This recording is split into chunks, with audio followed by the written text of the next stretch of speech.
sorry, that.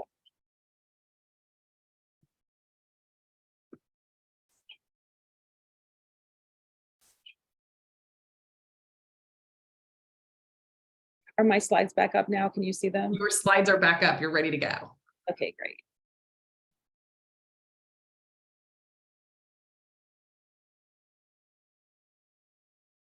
Okay, so I think, is this where I left off talking about the Anti-Drug Abuse Act? Yes. Okay, good, because I wasn't sure exactly when I got cut off. So what went along with the second war on drugs was these two very punitive pieces of legislation. The 1988 Act is the one that enshrined something you may have heard of, which is the 100-to-1 sentencing disparity for powder cocaine versus crack cocaine. So in other words, if you were arrested for possession and sale for 1 gram of crack, that would be made equivalent to 100 times that in powder cocaine. Now, what's so important about this is that there was a big class difference between crack and powder cocaine. As I explained, crack cocaine is heavily adulterated, and it's much, much cheaper. The price for buying a single hit of crack cocaine initially in the early 80s was $25. By the late 80s, it was $5. So you're actually have a 100-to-1 sentencing disparity for a form of the drug that is infinitely more adulterated. And at the time, people well understood that this was a racial form of sentencing. So, you know, drug usages have different audiences and communities. And in the 1980s, lower income people were using crack cocaine. Now, something I want to say that's important about this, if you look at the data, the public health data from NIDA, the National Institute on Drug Abuse, their argument is that crack was used in much larger numbers by white people than by Black. However, the patterns of arrest, the disproportionate policing of Black communities meant that the people that were being criminalized for using crack were Black people and to a lesser extent Latinos. So I just want to stress that you have to distinguish between drug use and drug prosecution. To give you a sense of how disparate prosecution was, and the story that I'm writing about Los Angeles, you have 2 different types of drug convictions. One is by state level drug convictions that are incarcerating people in state prisons. And the other one are federal drug charges. Federal drug charges are much more punitive, and in only 2% of cases at the federal level do people ever win against the prosecution. But the remarkable thing, and this is where you see structural disparities in prosecution, in the state of California and the metro area of Los Angeles from 1986 through 1994.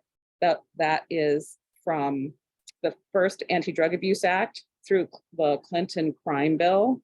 Not a single white person was prosecuted for a federal crack offense. And the same is true in many of the major metro areas. So I think federal drug sentencing is one of the most egregious forms of racial disparity in drug prosecutions.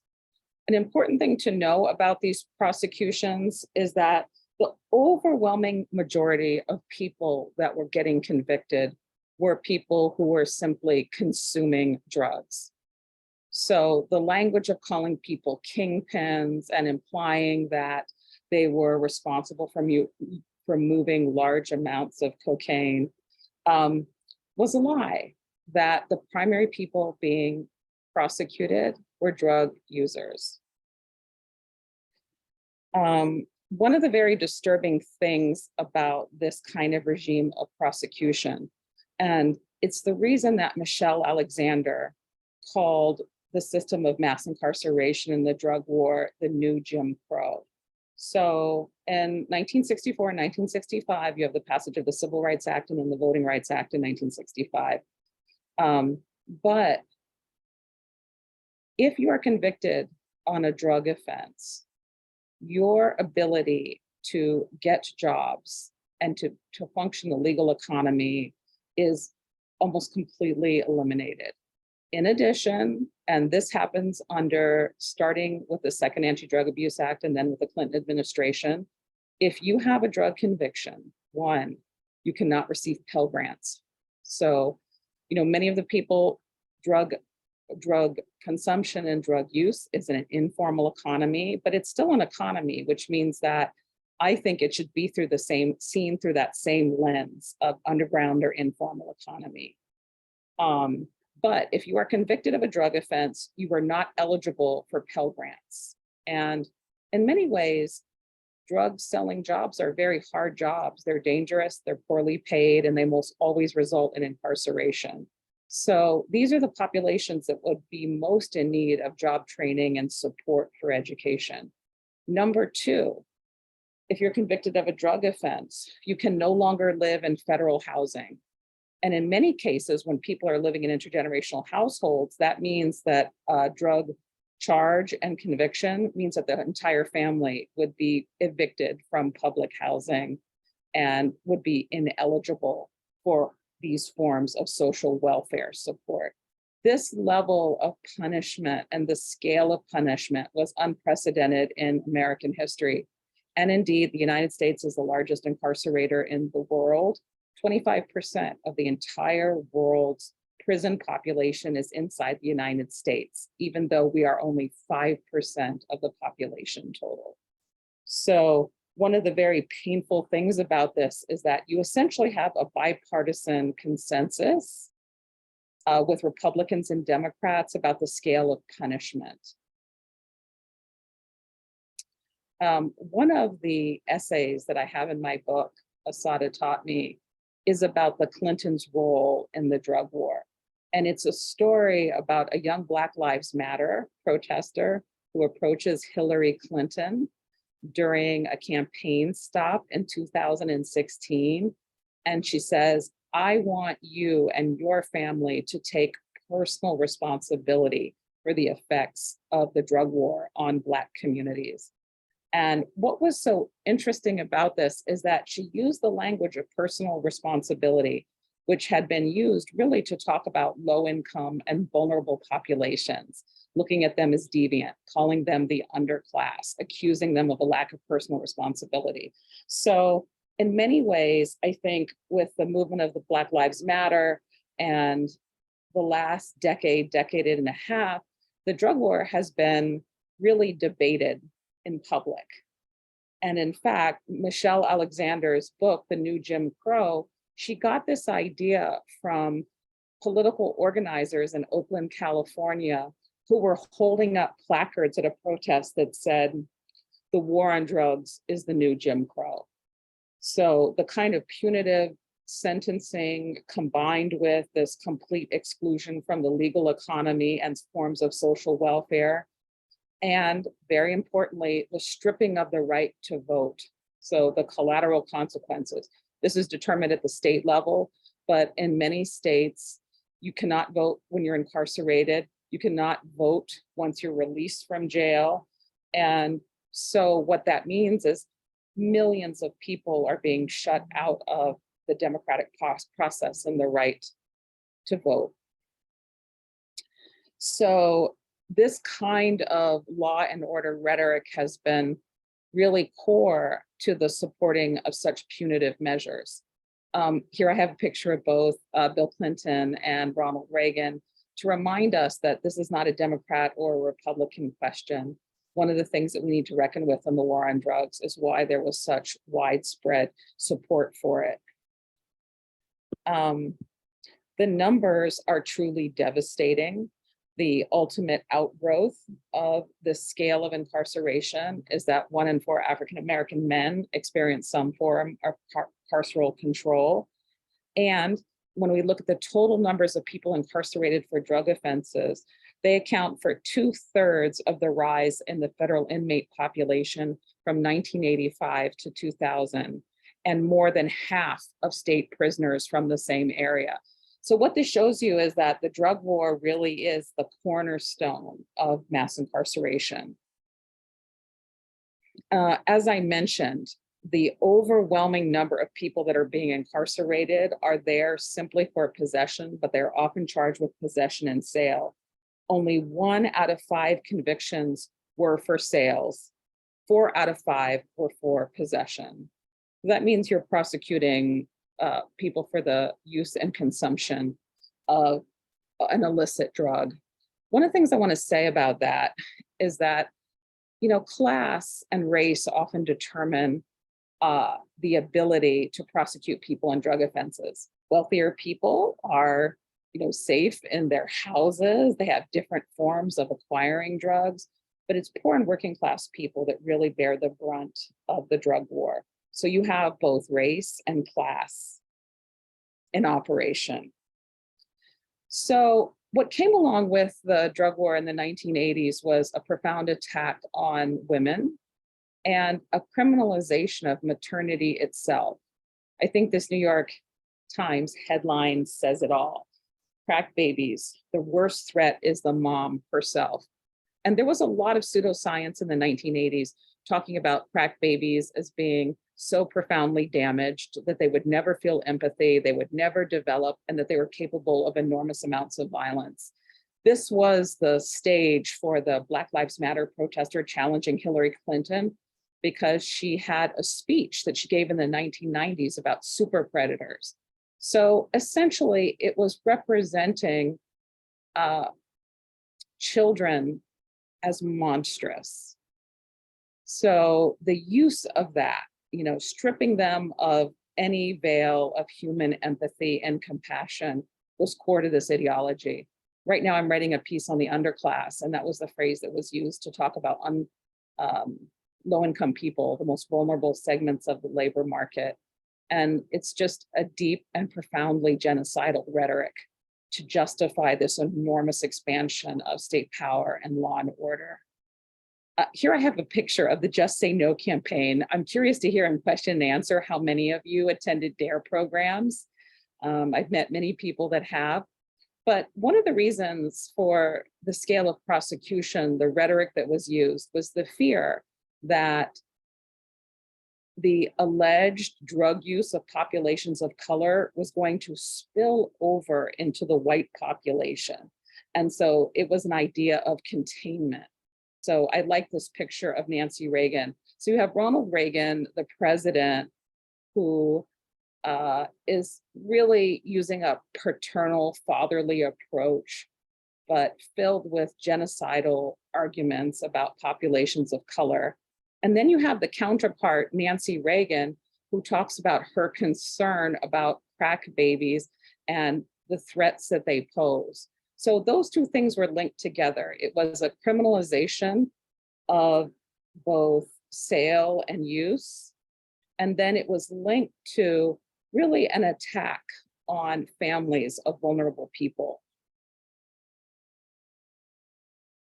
I think it's important as we think about this to reclaim the stories of people who lost dozens and dozens of years.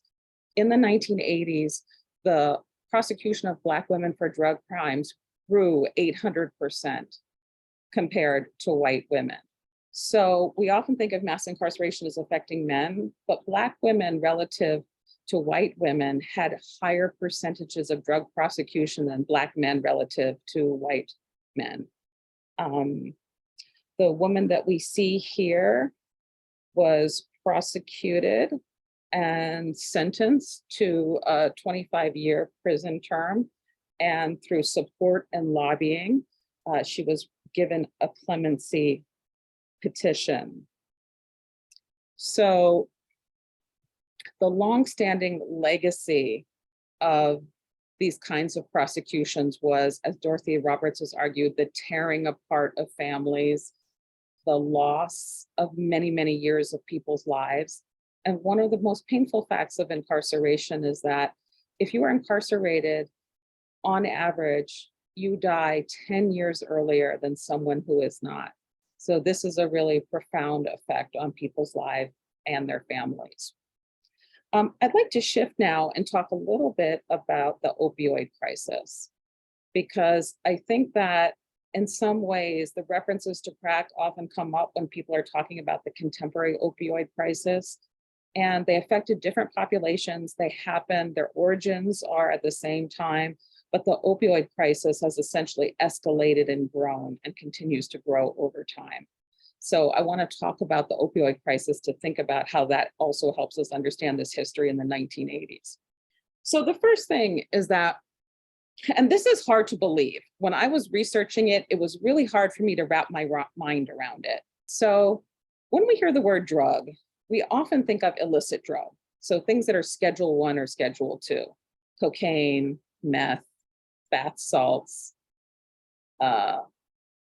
cannabis, although cannabis now, because of the coverage in medical marijuana, is actually in a different category, heroin.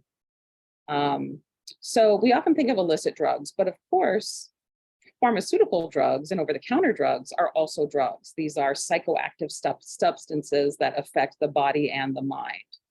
And while the second war on drugs is being prosecuted in these huge numbers, simultaneously, the Reagan Revolution was pushing through deregulation of pharmaceutical drugs. So weakening the power of the FDA, strengthening the power of drug companies. And the justification was for this is that the market is self-correcting. Pharmaceuticals are an important part of our economy, and this is the place where expertise lies. And so the vast weakening of the FDA in their ability to test and regulate prescriptions.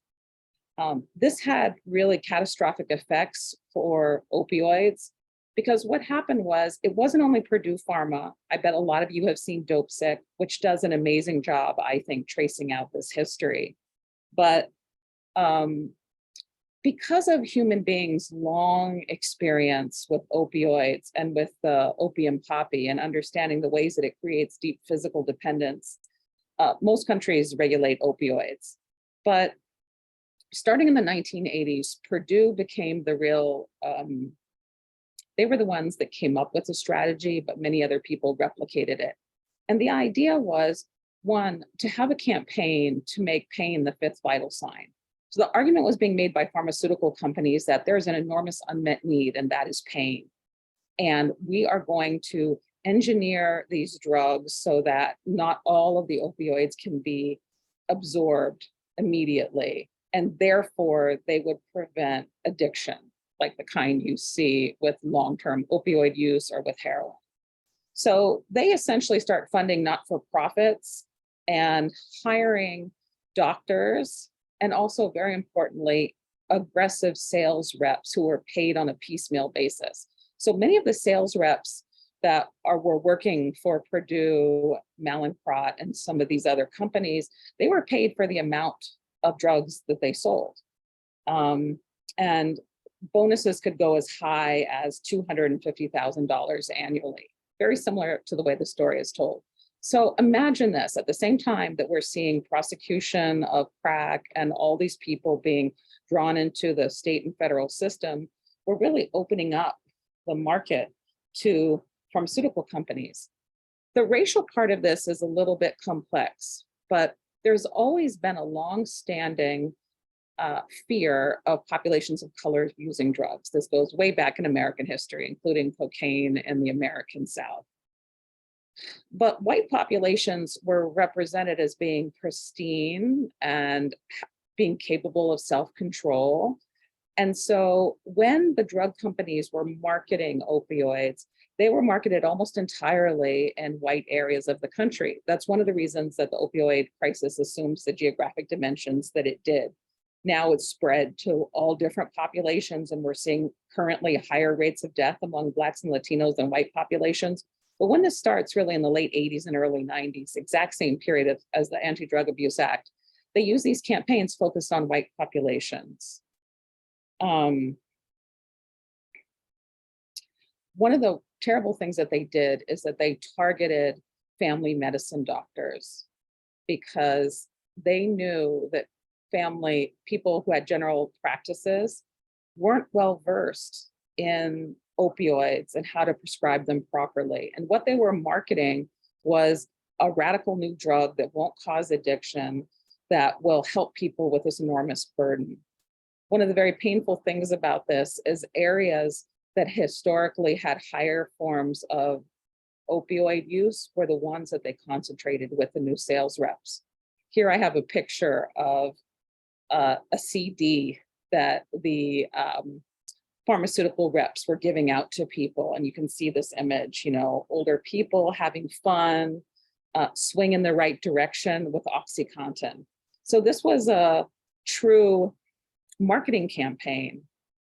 One of the devastating things that happened was that this initiated a drug crisis that starts out with illicit, legal pharmaceutical drugs. And then as people became more deeply addicted and could no longer afford to buy pharmaceutical drugs, many started buying heroin. And later on, in the last 10 years, where we've seen this direct lawsuits of the state attorneys, like in DopeSick, against the pharmaceutical companies, it's the prescribing practices have been vastly tailored. And what this meant was that the only place that people who had developed opioid dependence could go was into the illegal market. And I just want to read you a quote from my essay, "And Asada Taught Me."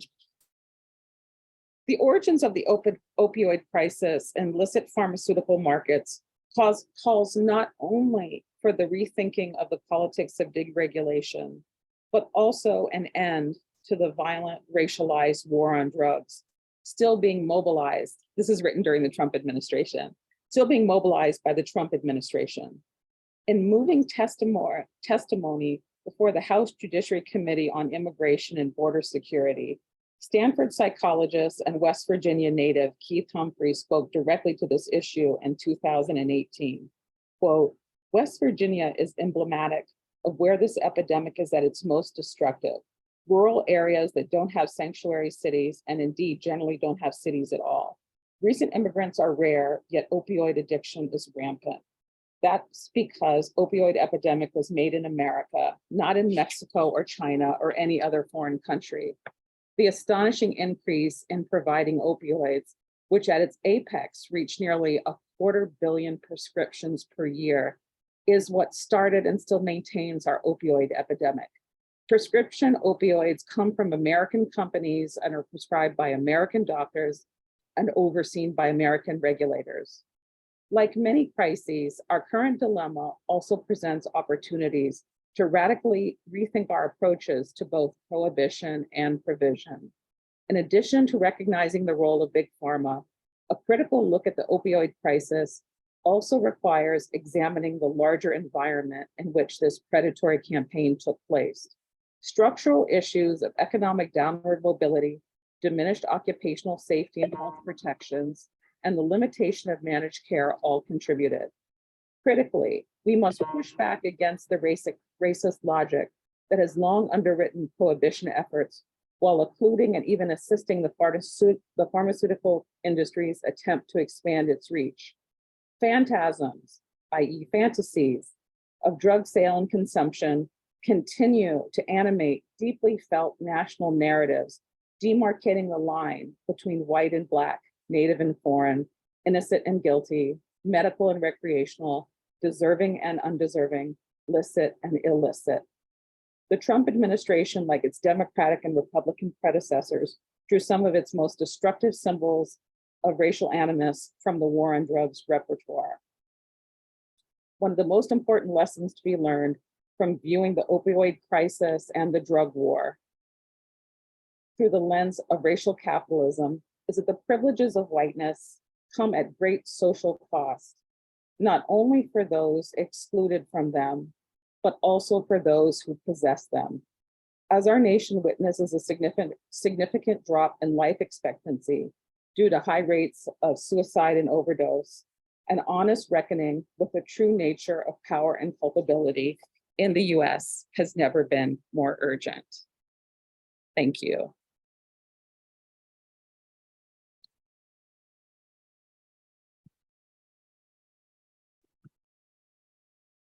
Thank you so much for that illuminating talk and for so gracefully getting back in and set back up and just picking right up where you left off. I super appreciate that. And I know we all do. This is the portion where we like to do Q&A. And so I want to invite anyone that has questions that didn't have a chance to put them into the Q&A to go ahead and do that. I was actually cutting and pasting out of it as you were talking. So I don't think I lost anybody's questions from before, but if we don't ask your question and they did, please just re-pop that in there. And I will go ahead and get us started first by introducing Dr. August Sammy, who is an assistant professor in the Department of Ethnic Studies at Ohlone College. He is joining today to help facilitate the Q&A portion.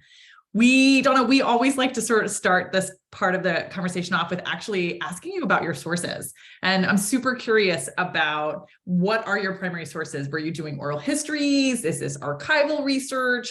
Where were you going with that? If you could sort of share a little bit about that process with us. I know a lot of our students, especially our history majors, are always curious about, how do you get this kind of research and pull it together?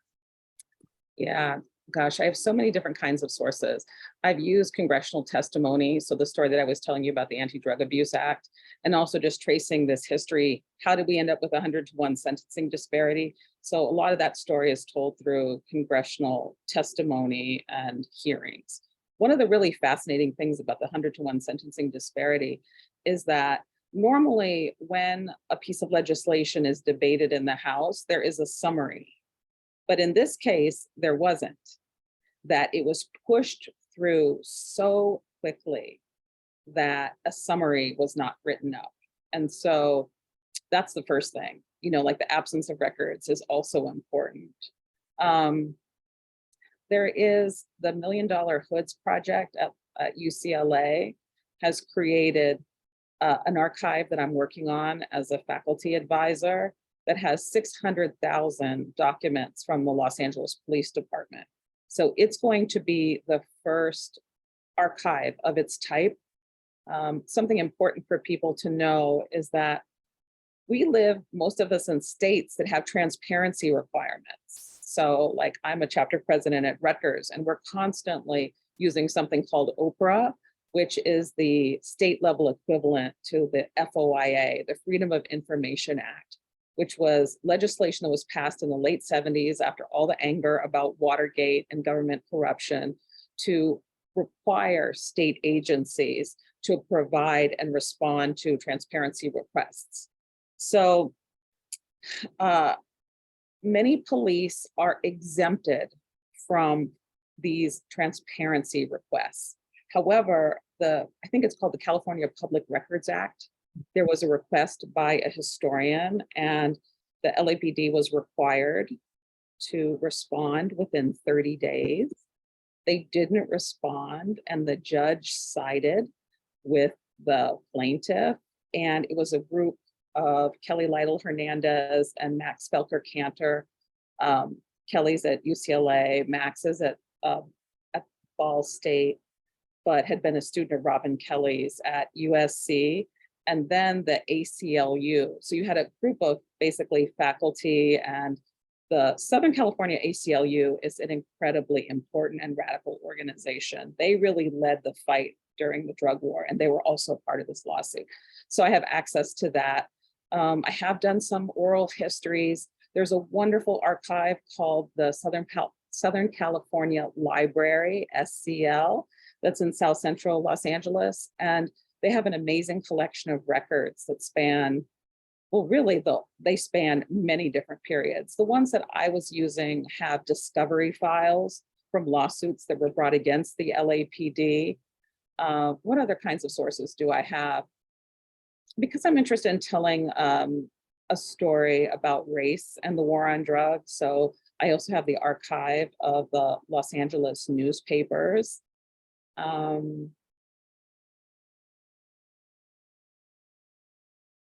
I use drug ethnographies from the period. That's been a really important source, is drug ethnography, which have participant observers, the press.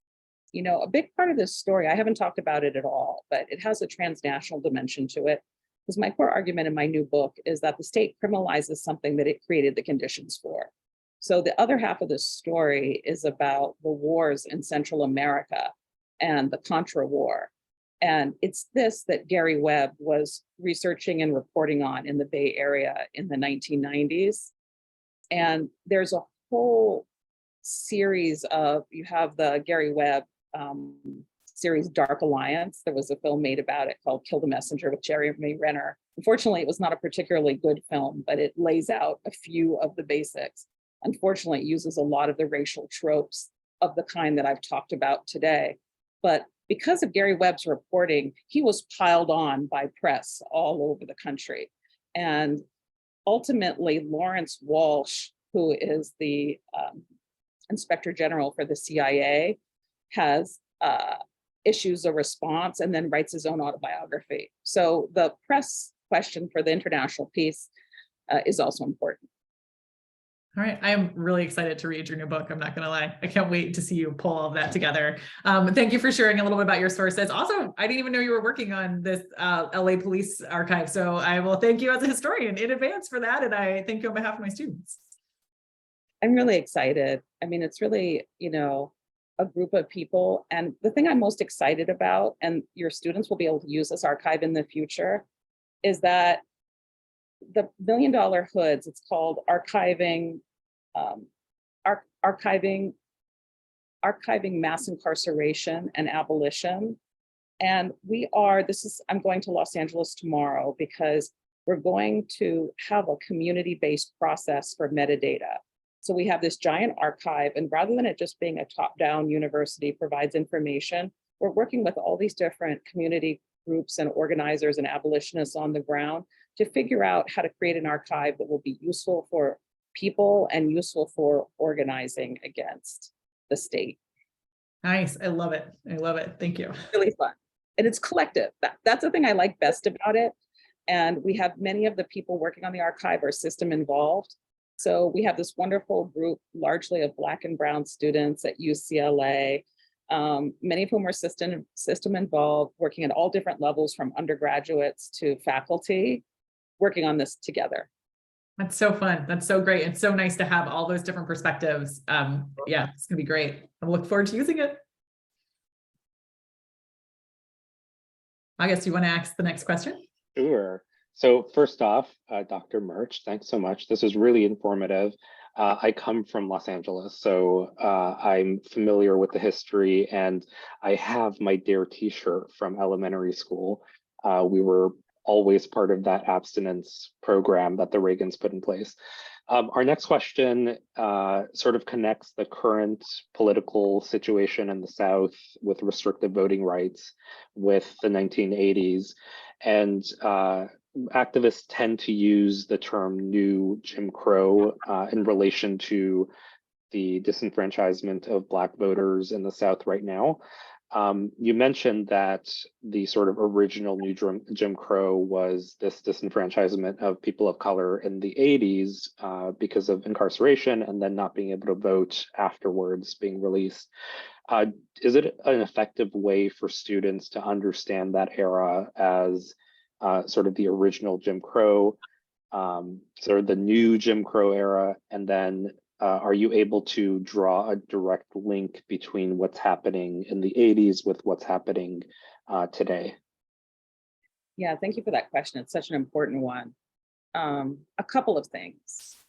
I think that one of the core fights of American history is for non-white people to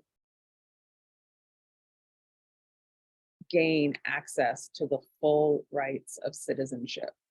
Trying to be very careful about that language because I think the scale of violence and exclusion and deportation makes us be careful. I'm always careful about even using that word citizen because that word itself is part of this process of exclusion. But I would say for African Americans, that is a core part of how to understand the long Black freedom struggle, which is to be brought as chattel and that struggle to be recognized as human. and to be protected by these Enlightenment documents like the Declaration of Independence and the Constitution. So I say that really describing the historical arc of Black struggle. And it's understanding that the United States is a settler colonial country that grows out of chattel slavery and the contradictions of that when it sees itself as the embodiment of enlightened rights discourse.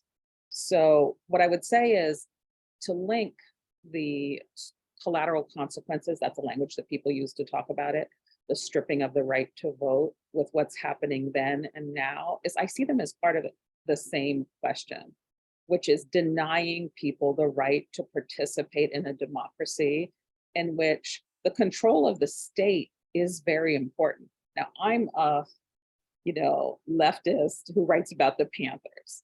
So I think many types of politics are important, not only electoral politics, but saying that the desire to exclude us, Black people, Latinx people, non-white people from participating in the democratic process is a core fight of white supremacy. And so I think there's a direct line, and it's a line that goes throughout history, not only the 80s until today, but I think goes to the very beginning. And is also core to the violent politics of exclusion of undocumented people and long-term residents. I think it's intensifying because it's clear that the demographics of the United States are changing. And I think that as bad as the United States is, there have been some very important victories. And this desire of white nationalists to prevent us having rights and protections, I think that that is the core oeuvre of what the US is. So that piece is part of a larger racial struggle. And I was not surprised by January 6th. I actually expected it. I did not realize the timing because I didn't know enough about this process of vote certification. I expected it to happen at the inauguration. And I was actually very worried because I live in Philadelphia, and because Philadelphia is the so-called birthplace of the Republic, during the 2020 Black Lives Matter protests, there were a ton of white nationalists in Old City, so where the Constitution Center is. So I was actually really worried about an attack in Philadelphia. I thought the potential was there. So I mentioned that too, because I think that these things are related to each other. In terms of the new Jim Crow, a lot of people have strong feelings about this. My own view is that that was such an important activist book. It really was. It's, Michelle Alexander writes this book as someone who'd worked for, I think, either the NAACP, I think it was NAACP, and also worked with the ACLU.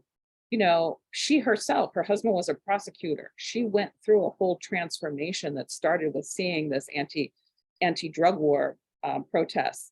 And the part that I really like about the book is it's a very good argument to think about the role of race and democracy, and to link the drug war and mass incarceration to the long arc and struggle of Black people. That said, a lot of people don't like it. They feel it's too simplistic. Academics are all about kind of staking their own territory. And another piece that I like about the book is she talks about how in the 80s and 90s, and I think this is true for many of us, she's roughly my age, the real focus was on affirmative action, trying to get equity in the economy. Meanwhile, this enormous thing is happening that we didn't even know how to wrap our heads around it. So that's why I'm also generous to her book. The scale of demonization and criminalization and the attack and use of monsters and gangs, it was so much on the people themselves and this violent rhetoric of the underclass that it was hard to step back and to look at the whole picture and what was really happening. So I think it's an important book, but there are many other things I think that we need, other stories we need to know. I completely agree, but it's actually one of the books I recommend to my students in our last week of the semester, just as a going away present to say, everything we've worked for in ethnic studies, this is one of those books that you can sort of look at and hang on to in order to understand the fundamental reasons why our field exists and why activism needs to continue in order to have an equitable and just society for everybody who is not white, in order to sort of participate in this process that is actually a project, the American project. It's not done. It will continue to change and evolve. I'll pass it on to Heather for the next question. I'll pull I'm going to pull a question that was asked that I think is a nice segue to continue this conversation, which is actually, what are current policies or proposals that can reverse some of the damage caused in the 1980s and 1990s against communities of color? What an excellent question. I think the first is the evacuation of the drug convictions. That's the place where we need to start, evacuation of drug convictions. I think also making decarceration our primary focus, decarceration and abolition, and thinking about that both through short and long-term goals, because I'm involved in other political struggles, the same thing with our union, we have short and we have long-term goals. And often the long-term goals they're the reasons we get up in the morning. They're the transformational reasons. And the question is, how do you, through short-term goals, get yourself to the long-term goal? So complete amnesty in the drug war, preventing any more prisons from being built and eliminating the prisons that we have. I think there's a particular fight around gender. One of the consequences of this era of drug prosecutions is the criminalization of motherhood itself, and all those laws are on the books. So the expansion of things that are considered infractions and felonies. Dorothy Roberts is another person who I would really recommend to people, who's a perfect counterpart to the new Jim Crow. Her book, Killing the Black Body, was published in 1998, and it is prophetic and predictive of the arc that would take place. But both in that and Torn Apart, she talks about how Black women and brown women who are giving birth are tested for drugs at a rate, it's over 20 times that of white women. And so they're tested by their doctors. And then if they are positive for illicit drugs, they are prosecuted. And it's out of this, we've gotten actual manslaughter and murder prosecutions. So I think that we need this, and I think of myself as a practical person.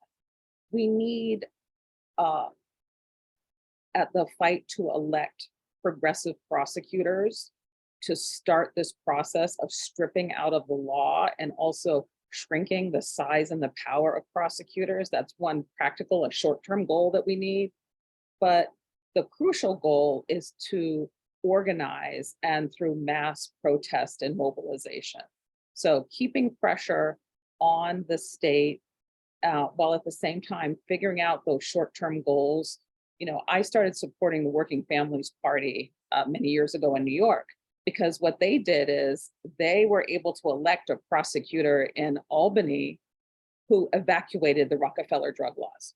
So I do not celebrate prosecutors. The very institution itself is a problem, but not unlike the NAACP when it was fighting segregation, legal segregation. I think that role that lawyers play in trying to carve out and change the law, we need that as well. So I see people working on multiple fronts, and very importantly, using coalitions across communities. To me, the most important alliance right now is among Black and brown people to try to fight these different forms of state punishment, from deportation to drug convictions. Such a great answer. And it's such an amazing moment right now. I'm so hopeful that we are going to actually possibly get criminal justice reform. And police reform. I'm so hopeful. This brings us to a good segue question, which is, you mentioned that the 1980s, the images that you showed show a sign of hope. Between the 60s and 80s, you showed a few images. Do you sort of see that sense of hope in the current socio-political situation with current activists and the potential for these reversals of the harm that was done in the 80s and 90s? Well, I'll say this. I started with images of hope for a reason, because I think we really need it. I need it too. Um, we're in a hard moment right now on this subject. I think that we saw an enormous, exciting mobilization, like I said, over a decade. And I saw things that I never thought would be possible, including the massive Ferguson uprising in St. Louis. My family is from St. Louis. My entire extended family on my mother's side is from St. Louis. And I even thought about writing a dissertation about it, but decided not to because the story was too painful and too depressing. So seeing that eruption of the Ferguson Rebellion and all the different, the movement of abolitionists and the discussion, like having on mainstream media discussion of dismantling the police and defunding them and carceral institutions. However, we're in a really terrible moment right now.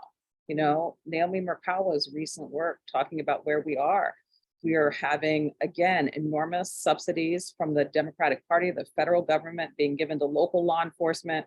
We're seeing the Democrats attack the idea of defund the police, even though there's good evidence that some of the electoral wins of the Democratic Party correlated with places that had the most organizing. Therefore, you had young people turning out to vote and seeing their own issues on the ballot.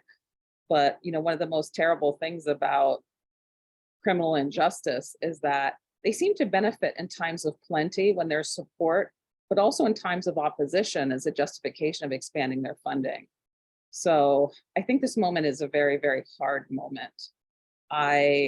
It's one of the reasons I am involved both in something like $1 Million Hoods and in the union movement, because we need alternate leverage and ways of building power. That has to be part of the equation, but it's a hard moment.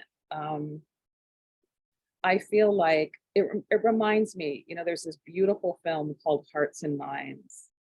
If you have not seen it, please watch it. And it's a very painful movie. It's about it's a critical, radical anti-war movie about the Vietnam War made in the mid-70s. And there's a moment in that film, I think about it all the time, when Daniel Ellsberg, who starts out as a hawk, he actually goes and leads a platoon in Vietnam, and he believes in the Cold War. But in that process of going and seeing what was truly happening and coming back, and then leaking all these documents from the Pentagon to the Washington Post or New York Times to the mainstream press, and then he was, he's much better than Julian Assange, but he was the Julian Assange of his own day. Unlike Julian Assange meeting with Nigel Farage, Daniel Ellsberg was a man of deep principle. But there's this moment in the film, it's always painful for me to watch. I remember watching it when the US had declared war on Iraq in 2003. And he's talking, and someone asks him a question, and he's talking about 1968. And he pauses while he's talking, and it's like his eyes fill with tears. And he's talking about the killing of Robert Kennedy. And he says, I thought that it looked like we're never going to be able to change this country. And like the weight of that. And I feel like we're living through this over and over, the constant imperial wars, and then the internal war on people inside the United States. So I do think it's important to have hope. I ground myself in struggles of the present and the past. Thank you so much. Sorry, go ahead, Augie. Oh, no, Heather, go ahead.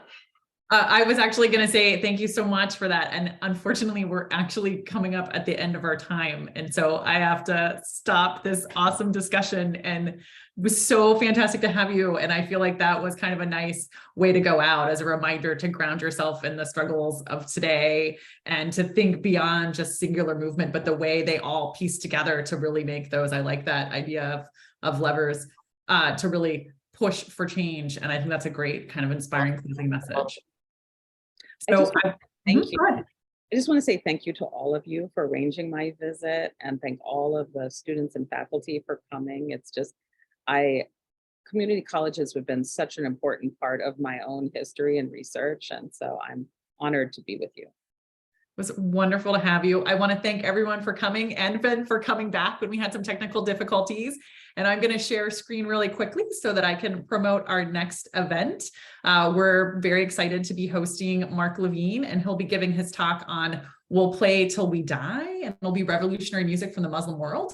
And we hope that you all will be able to join us then. It's March 2nd, 2023 from 1 to 2:30 p.m. in Zoom.